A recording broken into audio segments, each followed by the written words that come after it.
G7 के इस मंच पर भारत की कितनी मजबूत उपस्थिति रहने वाली है। प्रधानमंत्री मोदी जब शामिल होंगे G7 में तो भारत के लिए क्या कुछ खास है, भारत के लिए कैसे महत्वपूर्ण हो सकता है आने वाले दिनों में, इसे समझने का प्रयास करेंगे। G7 के मंच पर भारत आउटरीच सदस्य के तौर पर आमंत्रित है, लेकिन हमने तमाम बड़े मंचों पर देखा है कि भारत जो भी कुछ बोलता है उसे काफ़ी तवज्जो दी जाती है। G20 के शिखर सम्मेलन में हम ऐसा देख चुके हैं। फिलहाल G7 शिखर सम्मेलन में शुरुआती दौर में आर्थिक मुद्दों पर फोकस रहता था, लेकिन अब तमाम अहम समसामयिक मुद्दे भी शामिल रहते हैं। इसी पर चर्चा करेंगे, लेकिन उससे पहले ये रिपोर्ट।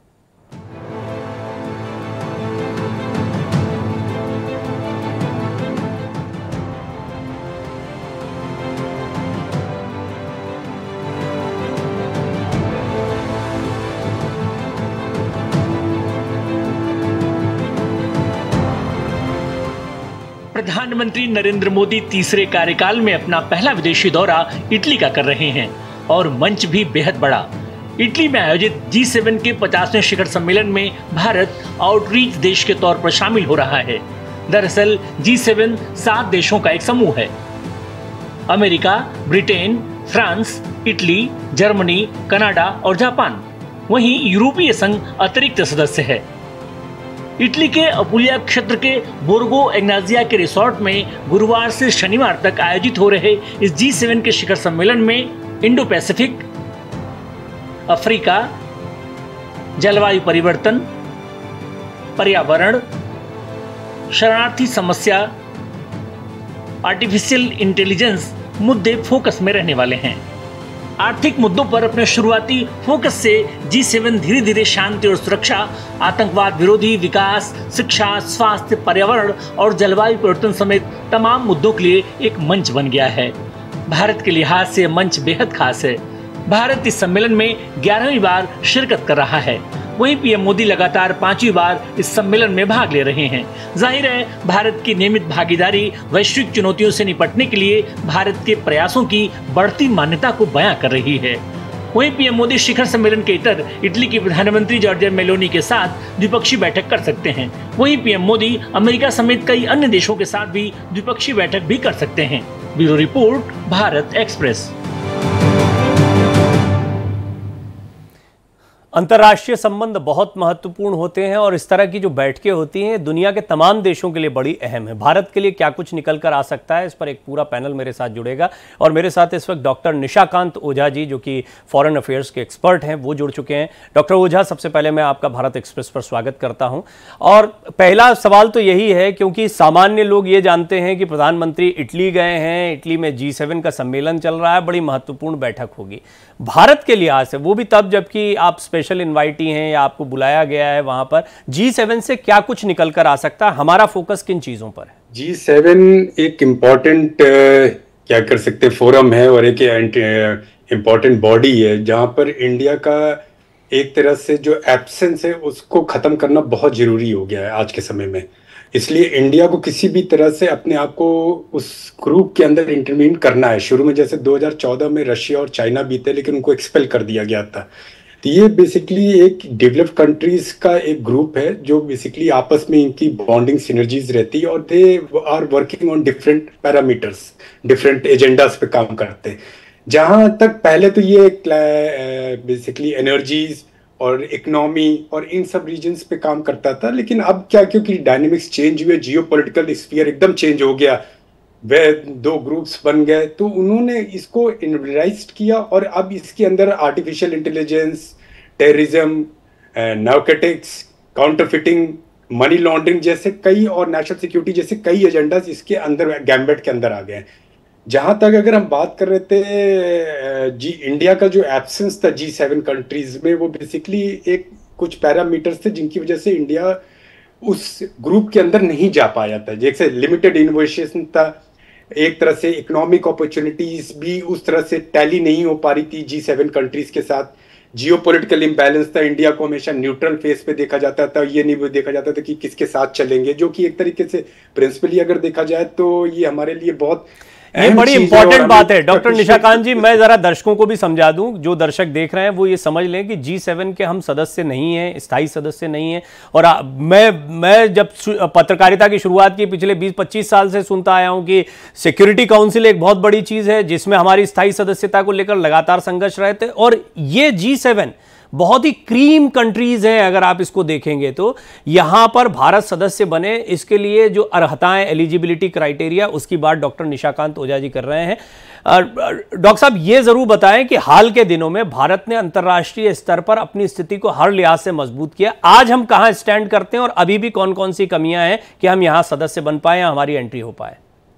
जहां तक अगर हम बात कर रहे हैं अपनी ग्लोबल एक स्ट्रैटेजिक हमारा जो मूव चल रहा है under PM Modi leadership, it is to be appreciated. हर जगह जैसे G20 में भी हम पूरी तरह से कवर कर लिया, हमने ब्रिक्स में भी पूरा कवर कर लिया, G7 में भी हमारा हमेशा का पार्टिसिपेशन रहा है। लेकिन जहां तक उम्मीद है, ये जो अभी रिसेंट विजिट्स हो रही है और इटली के इन्विटेशन पे एज ए स्पेशल इन्वाइट गए हुए हैं, I think things will move. और वहां पर अगर आप देखें तो कनाडा जैसी कंट्री भी है, यूएस जैसी कंट्री भी है, जो कि स्ट्रैटेजिकली हमारे साथ उनका काफी अलायंस है। अब वहां पर अगर हम बात कर रहे हैं तो एक्सपेंडेड मेंबरशिप, बेसिकली अगर इंडिया इंगेजमेंट होता है तो इसके लिए बेसिकली जो है एक्सपेंडेड मेंबरशिप का ऑप्शन आना पड़ेगा, डिप्लोमेटिक अप्रोच भी इनको बढ़ाना पड़ेगा, बायलैटरल एग्रीमेंट्स भी करने पड़ेंगे इनके साथ, इशू बेस्ड पार्टिसिपेशन इंडिया को करना पड़ेगा, जो कि अभी तक इंडिया नहीं कर रहा था। अब जैसे मुझे अगर देखा जाए तो मेरे इस लहजे से तो PM is likely to discuss about the security concerns, क्योंकि वहां पर कनाडा भी रहेगा और जहां तक मुझे लग रहा है कि मुद्दा उठेगा वहां पर कि नेशनल सिक्योरिटी इश्यूज होते हैं। तो इंडिया का जो अभी तक इन्वेजन नहीं हो पाया वो बेसिकली जो बायलैटरल इंगेजमेंट्स इन कंट्रीज के साथ बहुत इफेक्टिवली हमारा नहीं रहा है, इशू बेस्ड पार्टिसिपेशन भी नहीं रहा है, और चाइना जैसी कंट्री को भी अभी तक G7 में सदस्यता नहीं मिल पाई है, उसको भी एक्सपेल किया गया हुआ है।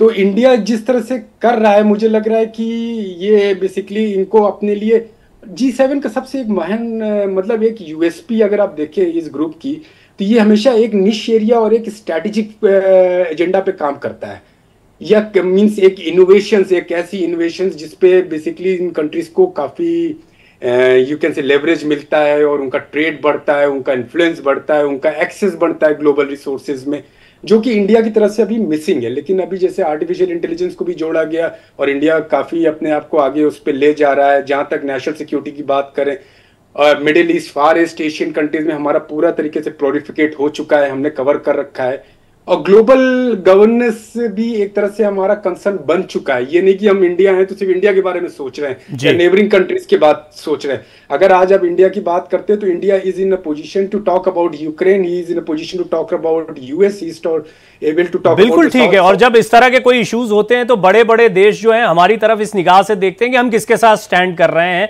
कई बार हम तटस्थता का भाव देते हैं, खासतौर पर जैसे आपने रशिया यूक्रेन की बात की, या कई ऐसे मुद्दे आते हैं जब दुनिया के बड़े बड़े देश हमारी तरफ निगाह रख। डॉक्टर ओझा, ये सबसे महत्वपूर्ण है कि कनाडा और भारत के जो रिश्ते रहे और पिछला टेन्योर सरकार का जो रहा, उसमें हमने देखा कितनी जबरदस्त खींचतान रही। पंजाब पर सीधा इंपैक्ट पड़ता है कनाडा और भारत के संबंधों का, ये भी हम देखते हैं। हमारे लिए बड़ा चिंता का विषय भी रहता है वहां पर खालिस्तान समर्थकों का इतनी आज़ादी से घूमना, भारत के खिलाफ वीडियोस बनाना, कई ऐसी कमियां रहीं जो कनाडा की तरफ से देखने को मिली हैं। और इस सब के बीच में हमें संबंध भी मजबूत रखने हैं। तो इस तरह की दौरी, और ये सिर्फ बात कनाडा की नहीं है, हम देखते हैं अमेरिका के साथ संबंध हो, किसी के साथ संबंध हो, जब उनके हितों की बात आती है तो वो भारत के हितों को कई बार किनारे कर चुके हैं, कोई ऐसा नहीं। तो इस चुनौती से भारत निपटने के लिए कितना तैयार है और हमारी स्थिति कितनी मजबूत हुई है? जहां तक अगर हम बात कर रहे हैं ग्लोबल कवरेज की और कैपेबिलिटी डिमॉन्स्ट्रेशन ऑफ इंडिया की, we are at level where India किसी के साथ भी इस समय बात कर सकता है, किसी को भी उनको अगर किसी भी स्ट्रैटेजिक मूव को रिजल्ट दे सकता है। तो जहां तक अगर आप बात करते हैं तो कनाडा का जो ये इशू हुआ है is basically which needs to be taken into a very serious, it's a serious concern also, because एक तरफ जो हमारे देश में ये नेशनल सिक्योरिटी को डिस्टर्ब कर रहे हैं, आप दूसरी कंट्री उसको एक तरह से सपोर्ट कर रही है। लेकिन जहां तक अगर दोनों कंट्रीज में बात आती है तो वही एक जियोपॉलिटिकल एस्पेक्ट्स आ जाते हैं कि नहीं, आपके पास कोई एविडेंस नहीं है, वो बोलते हैं हमारे पास एविडेंस है। तो वो चीजों को एक सिनर्जी के रूप में हमको लेके चलना पड़ेगा। G7 कंट्री एक ऐसी कंट्रीज है कि अगर ये आपस में इंडिया इसमें इन्वॉल्व हो जाता है तो का ग्लोबल वॉइस पूरा एक तरह से इंडिया का बहुत मैसिवली इंक्रीज करेगा, और इनके जो भी स्ट्रैटेजिक एजेंडाज हैं वहां पर इंडिया का इंटरवेंशन हो जाएगा। 2014 में ट्रंप ने इसको प्रपोज भी किया था कि इंडिया को बेसिकली आपको इनको G7 में इंडल्ज करना चाहिए, उनको इनकॉर्पोरेट करना चाहिए, लेकिन उस कुछ जियोपॉलिटिकल इश्यूज की वजह से शायद कनाडा या कोई और कंट्रीज ने उसको अपोज किया, जिस वजह से नहीं हो पाया। लेकिन अब क्योंकि हम एक तरह हमारी इकोनॉमिक पेस भी बहुत तेजी से बढ़ रहा है, और हम इस समय इकोनॉमिकली अगर हम देखें तो हमारी कंट्रीज सारी कंट्रीज वर्ल्ड की जो है हमें एक अपॉर्चुनिटी भरी मार्केट देख रही है, तो जहां से उनकी इकोनॉमी बेसिकली कॉम्प्रोमाइज हो सकती है अगर इंडिया की हम बात करें। तो इस लहजे पे ये बहुत राइट टाइम है। चेक एंड बैलेंस, आपने बिल्कुल ठीक कहा, बड़ी सुंदर बात की आपने, काफी डिटेल में इन चीजों को समझाया कि भारत भी इस स्थिति में है कि उनके व्यावसायिक हितों पर जब कोई आंच आएगी तो उनको भी ये सोचना पड़ेगा कि आप भारत को बार बार रोक नहीं सकते हैं अपने निहित स्वार्थों के लिए। डॉक्टर मनन द्विवेदी भी मेरे साथ जुड़ चुके हैं। डॉक्टर साहब, आपका भी स्वागत करता हूं। आप भी थोड़ा रोशनी डालें। डॉक्टर ओझा ने बहुत विस्तार से अभी इस पर हमें जानकारियां दी हैं, लेकिन ये G7 भारत को कैसे, भारत की स्थिति वर्तमान में क्या है और बेहतर कैसे हो सकती है, क्या कुछ लेकर आ सकते हैं इस बार? जी, मैं यहाँ पर ये बात कहना चाहूंगा कि अगर हम आंकड़ों को देखें तो हम पाएंगे कि 1975 के में ही ये G7 क्रिएट किया गया था, इसको ऑर्गेनाइज किया गया था। और अगर हम देखें तो उसमें हम पाएंगे कि उस समय इकोनॉमिक रिसेशन उस समय भी था। वेस्ट एशिया में, गाजा पट्टी में, पैलेस्टीन में संघर्ष चल रहा था, ये बात थी। उसके अलावा ये भी था कि ओपेक का जो ग्रुप है, organisation of petroleum exporting countries, वो लोग भी वहां पर थे, और उन लोगों ने पूरे विश्व को एक तरीके से रैंसम पे रख दिया था। वो लोग तेल नहीं दे रहे थे। तो मैं यहाँ पे ये कहना चाहूंगा, उस समय जो भारत था, भारत इतना विकसित राष्ट्र नहीं था, हम लोग न्यू फाइटिंग स्टेज में थे। और अगर हम देखें तो ये आंकड़ा हमें ये बताएगा कि 1975 में 76% ऑफ जीडीपी विश्व का वो G7 कंट्रीज के पास था। और अब अगर देखें तो क्योंकि भारत जैसी शक्तियां, चीन जैसी शक्तियां सामने उभर कर आ रही हैं, तो G7 कंट्रीज का जीडीपी का ये आंकड़ा सिर्फ 43% के ऊपर आकर रह गया है। और भारत को हम देखें, मैं अपनी बात खत्म करता हूं भारत से ही, भारत को हम देखें तो हम ये पाएंगे कि G20 की जो प्रेसिडेंसी थी उसमें हम लोगों ने बहुत कुछ अचीव किया। जिस भारत को हाशिए पे रखा जाता था, उस राष्ट्र को अब बिल्कुल अग्रणी राष्ट्र के रूप में रखा जाता है। और हमारी सरकार जो है, नरेंद्र मोदी हैं, जयशंकर जी हैं, उनका आर्टिकुलेशन और उनका स्ट्रेटेजाइजिंग इतना अच्छा है कि भारत एक वैश्विक शक्ति के रूप में उभर रहा है। बहुत बढ़िया, आपने बड़े अच्छे से समझाया कि किस तरीके से भारत ने अपने आप को एक शक्ति, क्या होता है कि शक्तिशाली देशों का समूह तो बन जाता है, लेकिन ऐसा नहीं है कि इसके बावजूद कई अन्य देश खुद को विकसित नहीं कर पाते। जैसा चाइना का आपने एग्जाम्पल दिया, भारत का एग्जाम्पल दिया। भारत बहुत ही तेजी से बढ़ती इकोनॉमी है, 5वें नंबर की इकोनॉमी है, 3रे नंबर की इकोनॉमी बनाने का लक्ष्य रखा गया है। मंजू सेठ जी जो कि पूर्व राजनयिक हैं, वो भी मेरे साथ जुड़ गई हैं। मंजू जी, मैं आपका भी स्वागत करता हूं। सीधा सवाल आपसे, अभी हम कहां स्टैंड करते हैं, हम G7 के सदस्य बन पाए, इसके लिए बहुत अच्छी बातचीत अभी तक हुई है। मनन जी ने, डॉक्टर ओझा ने काफ़ी जानकारियां दी कि भारत ने कैसे खुद को एक मजबूत शक्ति के तौर पर सामने रखा है और कोई भी नज़रअंदाज नहीं कर सकता है। अभी हमारी स्थिति क्या है और वर्तमान में ये जो बैठक चल रही है इटली में, यहां पर भारत के कौन कौन से पॉइंट्स होंगे और उसमें क्या सदस्यता वाला कोई बिंदु होगा या अभी कोई दूसरे मुद्दे होंगे?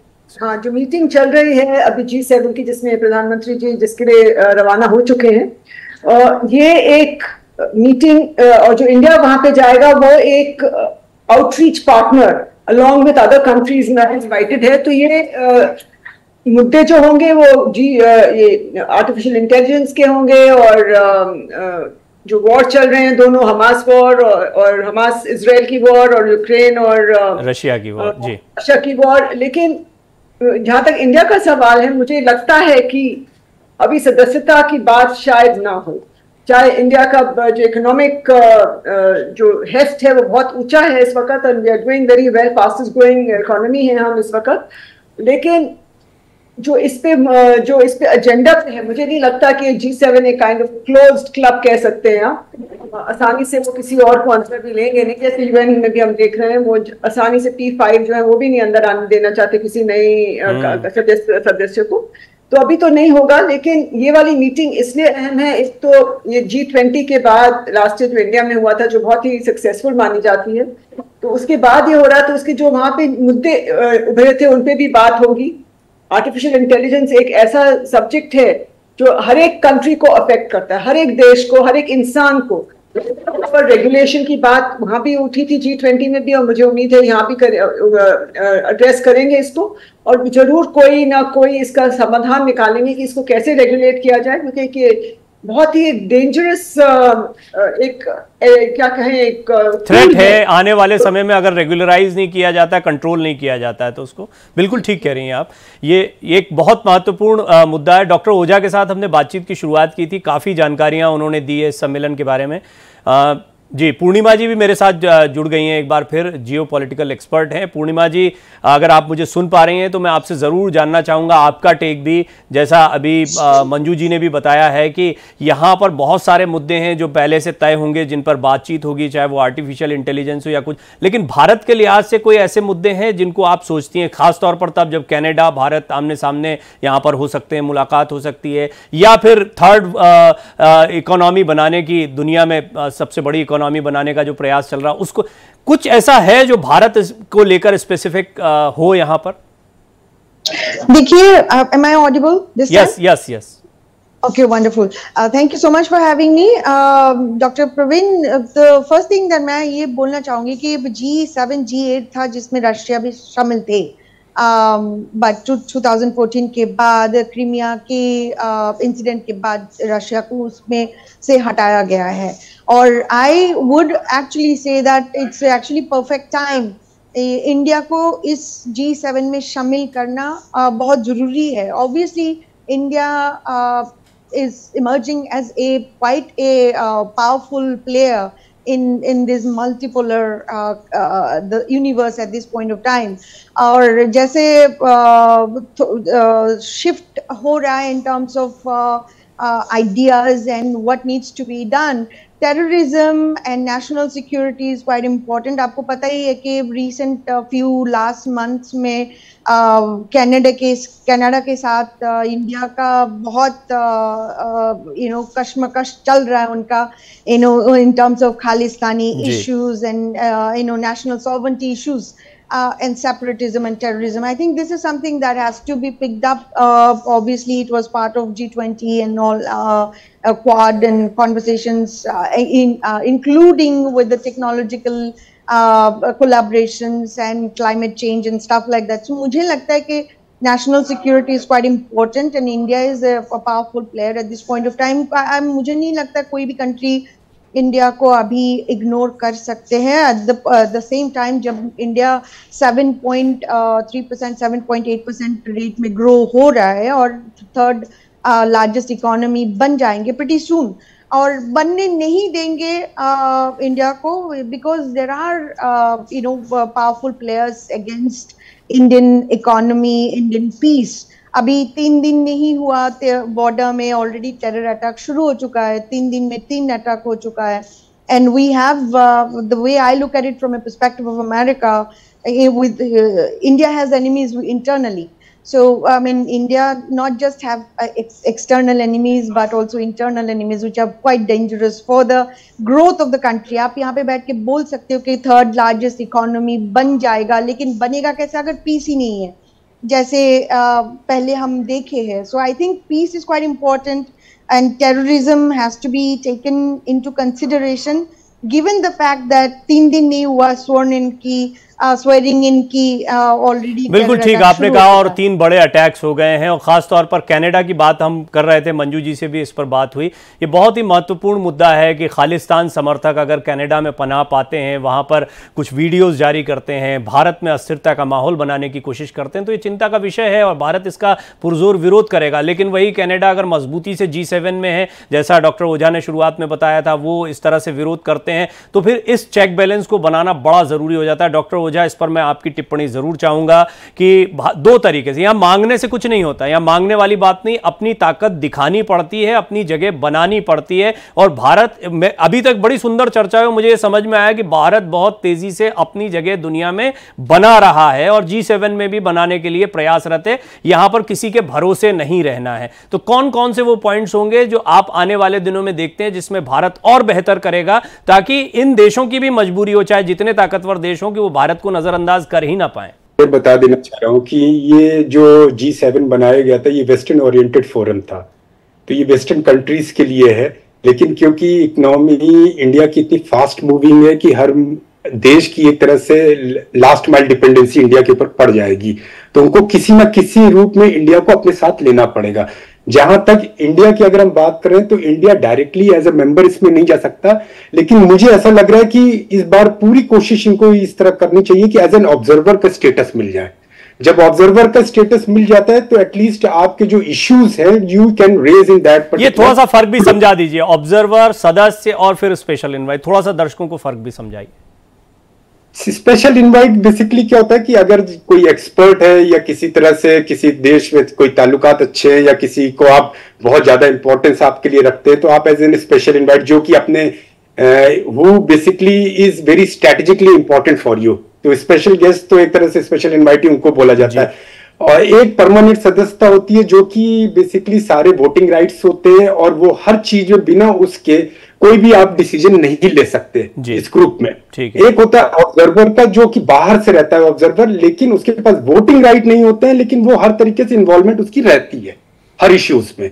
तो जो ये ग्रुप्स होते हैं ये बेसिकली जैसे G7 मैंने बताया कि वेस्टर्न फोरम ऑर्गेनाइजेशन थी, तो इसमें अब इंडिया को अगर जाना है जो कि साउथ एशियन से जाएगा तो वो थोड़ा सा रेजिस्टेंस आएगी, लेकिन वहां पे बहुत सारे, हाँ ये बढ़िया बात आपने कही। मंजू जी का एक टेक था इस पर, तो मैं थोड़ा सा ऑब्जर्वर के तौर पर इस बार कुछ बात हो सकती है। आपने कहा सदस्य के तौर पर तो नहीं हो सकती, लेकिन ऑब्जर्वर के तौर पर जो डॉक्टर ओझा ने कहा, मंजू जी संक्षेप में क्योंकि अब खत्म कर रहे हैं हम जी। नहीं, इस वक्त जो हमारा जो आउटरीच का स्टेटस है वो समथिंग सिमिलर टू ऑब्जर्वर है, क्योंकि सारे हमारे मुद्दों को वो दे विल कंसिडर। पर मुझे जहां तक याद आ रहा है इसमें इस पर्टिकुलर ग्रुप में कोई ऑब्जर्वर्स का सच अलग से मुझे याद नहीं आ रहा कि कुछ पढ़ा हो, और इसलिए मुझे लगता है कि अभी उसका कोई बात नहीं होगी। हाँ, जब इंडिया पहुंचेगा थर्ड बिगेस्ट इकोनॉमी में, तब हो सकता है जब हमारी स्ट्रेंथ होगी तब अपने आप वो इनवाइट करेंगे। ये स्पेशल इनवाइटी बनाया जाना, ये पूरा बातचीत का अगर लब्बो लुबाब निकाले तो वो ये है कि भारत ने अपनी हैसियत वो बनाई है, अपनी ताकत वो बनाई है कि उसे नज़रअंदाज नहीं किया जा सकता, और ये देश इसीलिए बुला भी रहे हैं। तो आने वाले दिनों में भारत अपनी ताकत को और बेहतर करता, और मजबूत करता व्यावसायिक रिश्तों में। इन लोगों को ऐसा है नहीं कि भारत को ही ज़रूरत पड़ रही है, इन लोगों को भी भारत की उतनी ही या शायद कई मौक़ों पर ज़्यादा ज़रूरत पड़ती है। तो ये भारत के हितों का भी ध्यान रखेंगे, ये इनके लिए भी एक तरीके से मजबूरी वाली बात है। बहुत बहुत धन्यवाद आप तीनों का, बहुत ही अच्छी बातचीत रही, काफ़ी जानकारियाँ G7 के इस मंच के बारे में, इस बैठक के बारे में मिली। बहुत शुक्रिया आपका इस पूरी बातचीत के लिए।